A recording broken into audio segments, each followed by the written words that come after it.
ఎన్నికల ప్రచారం నిర్వర్తిస్తున్నాం. అనేక మంది అక్క చెల్లెమ్మలు ఇక్కడికి వచ్చారు. అమ్మ, మిమ్మల్ని మేము ఒకటే అడుగుతున్నాం, మీకు పాలిచ్చే ఆవు కావాలా, ఎగిరిదన్నే ఆంబోతు కావాలా? మీరే నిర్ణయించుకోండి. ఆవు కావాలా, ఆంబోతు కావాలా? ఆవు కావాలా, ఆంబోతు కావాలా? జగన్మోహన్ రెడ్డి గారి ప్రభుత్వం ఆవులాగా హాయిగా రోజు పాలిస్తూ ప్రజలకి ఆ పాల ద్వారా వెన్న గాని, మజ్జిగ గాని, పెరుగు గాని చూసుకోండి, మీ పిల్లల్ని హాయిగా పెంచుకోండి అంటున్న ప్రభుత్వం. చంద్రబాబు నాయుడు గారి ప్రభుత్వం ఏమో ఆంబోతులాగా ప్రజల గుండెల మీద తన్నిన ప్రభుత్వం ఆ రోజున. అందుకే అడుగుతున్నా, మీకు ఆవు కావాలా, ఆంబోతు కావాలా? ఈ రోజు మీరు చూడండి, కష్టాల్లో ఉన్న పేదవాళ్ళు వాళ్ళ పిల్లలు చదువుకోవడానికి అమ్మఒడి, విద్యా దీవెన, వసతి దీవెన ఇచ్చాడు. అది తీసేవా, గుడ్డ తీసి ఇచ్చాడు. లేదు, ఎక్కడైనా సరే ఈ గోగులపాడు గ్రామంలో ఏ పేదవాడైనా సరే అతనికి జబ్బు చేస్తే హైదరాబాద్ పోయి అపోలో హాస్పిటల్లో వైద్యం చికిత్స చేసుకోవడానికి ఆరోగ్యశ్రీ ఇచ్చాడు. ఈరోజు రైతులకు పెట్టుబడి కింద రైతు భరోసా ఇచ్చి ఆదుకున్నాడు. ఇంతెందుకు, గతంలో పెన్షన్లంటే అవ్వ తాతలు, వికలాంగులు, వితంతువులు పాపం మండు టెండలో పోయి పంచాయతీ ఆఫీస్ దగ్గర పెన్షన్ తీసుకునేవాళ్ళు. మరి జగన్మోహన్ రెడ్డి గారు వాలంటీర్ వ్యవస్థ తీసుకొచ్చి, సచివాలయ వ్యవస్థ తీసుకొచ్చి మీ పనులన్నీ మీ గ్రామంలో జరిగేటట్టు చేశాడు. అంతేకాదు, టెన్షన్ గా పెన్షన్ కూడా మీ ఇంటికి పంపించాడు. పంపించాడా లేదమ్మా? పంపించాడా లేదా? ఇవన్నీ చూసి చంద్రబాబు నాయుడు గారు ఏం చేశాడు? ఎలక్షన్ కమిషన్ దగ్గర పిటిషన్ పెట్టి వాలంటీర్లను ఆపేసి పాపం మళ్ళీ అవ్వ తాతల్ని మండు టెండర్లో నడుచుకుని పోయి పెన్షన్ తీసుకునేటట్టు చేస్తున్నాడు. ఏం పర్లేదు, ప్రతి ఇంటికి చెప్పండి. ఒక్క నెల జూన్ 4వ తేదీ వైఎస్ఆర్సీపీ ప్రభుత్వం, జగన్మోహన్ రెడ్డి గారు ముఖ్యమంత్రి అవుతాడు. జూన్ 5 నుంచి మళ్ళీ టెన్షన్ గా పెన్షన్ వాళ్ళ ఇంటికి వస్తుందని చెప్పండి. ఇంతెందుకు, ఈ రోజు గోగులపాడు గ్రామంలో ఊరు మొత్తం బండి మీద తిరిగాం. నాకు గుర్తుంది, అదే బాట గ్రామంలో వీధి వీధి ప్రతి వీధికి నడుచుకుంటూ తిరిగి ఆ రోజున గొలకరాళ్ళు. గోగులపాడు గ్రామంలో ఒక్క వీధిలో సరైన సిమెంట్ రోడ్డు ఉందా ఆ రోజున? కేవలం 5 సంవత్సరాలైంది.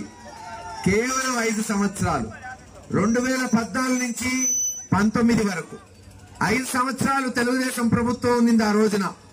ఈ రాష్ట్రంలో గోగులపాడు గ్రామంలో సిమెంట్ రోడ్లు ఎంత వేశారయ్యా అంటే 16 లక్షలు. 5 సంవత్సరాలు 2014 నుంచి 19 వరకు సిమెంట్ రోడ్లు ఎంత కేసారంటే 16 లక్షలు. మీరు అడగచ్చు, మరి మహేష్ రెడ్డి నేను ఎమ్మెల్యే గెలిపించావు, మరి మన ప్రభుత్వం ఎంత కేసిందంటే 1,65,00,000 రూపాయలకి ఈరోజు సిమెంట్ రోడ్లు వేసి రూపురేఖలు మార్చాం. ఆలోచించండి అమ్మా, ఎక్కడ తెలుగుదేశం 16 లక్షలు, ఎక్కడ 1,65,00,000, 10 రెట్లు. ఇంతేకాదు, సొంత ఇల్లు లేని వాళ్ళకి సుమారు 60-70 మందికి పట్టాలు ఇచ్చాం. ఇంకా ఎవరైనా మిగిలిపోతే రేపు జూన్ మాసంలో వాళ్ళకి ఇవ్వబోతున్నాం. అమ్మ డ్వాక్రా రుణమాఫీ చేసి 1,28,00,000 ఒక్క ఈ గ్రామంలో వచ్చింది. సుమారు 60 లక్షలతో స్కూళ్లు బాగు చేశాం.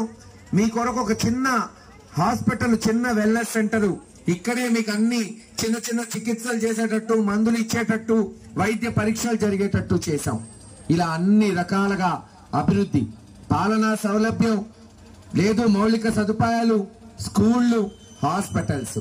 ఇంతెందుకు, ఈ రోజున మీరు చూస్తున్నారు, తాగునీరు కొరకు సుమారు 1,89,00,000 శాంక్షన్ చేసింది జగన్మోహన్ రెడ్డి గారి ప్రభుత్వం.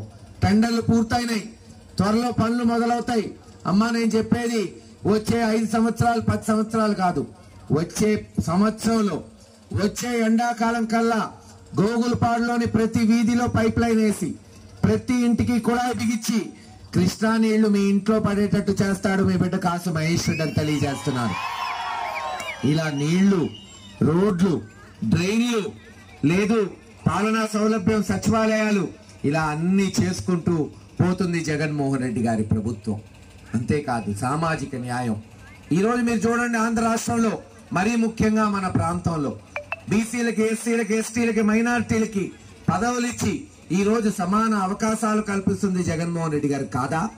75 సంవత్సరాల స్వతంత్ర భారతదేశంలో ఒక బీసీని నర్సరావుపేట పార్లమెంట్ కు పెట్టింది జగన్మోహన్ రెడ్డి గారు కాదా? అనిల్ యాదవ్ గారిని రేపు పార్లమెంట్ కు పంపించబోతోంది జగన్మోహన్ రెడ్డి గారు కాదా? ఆలోచించమ్మా.